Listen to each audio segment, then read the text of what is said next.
بلوچستان کے شہر صحبت پور سے ہمارے نمائندہ ممتاز علی سولنگی کی رپورٹ کے مطابق پاکستان پیپلز پارٹی کے پارلیمانی لیڈر صوبائی وزیر آبپاشی میر محمد صادق عمرانی صحت یاب ہو کر پہنچ گئے۔ اس موقع پر صوبائی مشیر برائے محکمہ لیبر اینڈ مین پاور سردار بابا غلام رسول عمرانی، پاکستان پیپلز پارٹی نصیر آباد ڈویژن کے صدر اور چیئرمین مارکیٹ کمیٹی میر محمد بلال خان عمرانی، سابق صوبائی وزیر میر امین عمرانی، علاقائی معتبرین، معززین اور پارٹی کارکنوں نے پھولوں کی پتیاں نچھاور کر کے ان کا فقید المثال اور شاندار استقبال کیا، جنہوں نے صوبائی وزیر کی مکمل صحت یابی پر خوشی کا اظہار کرتے ہوئے جیو بھٹو کے والہانہ نعروں سے استقبال کیا۔ میر محمد صادق عمرانی نے اس موقع پر کارکنوں اور معززین کا شکریہ ادا کرتے ہوئے کہا کہ صوبائی حکومت عوام کے بنیادی مسائل کے حل کے لیے ہر وقت کوشاں ہے اور عوام کے مسائل کو حل کرنا ہماری اولین ترجیحات میں شامل ہے۔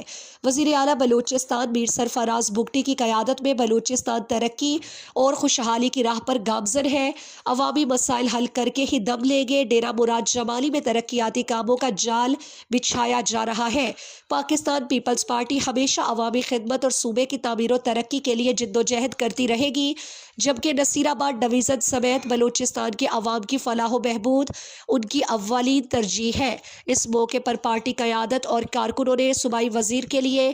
نیک تمناؤں کا اظہار کیا اور ان کی صحت اور درازی عمر کے لیے دعا کی گئی۔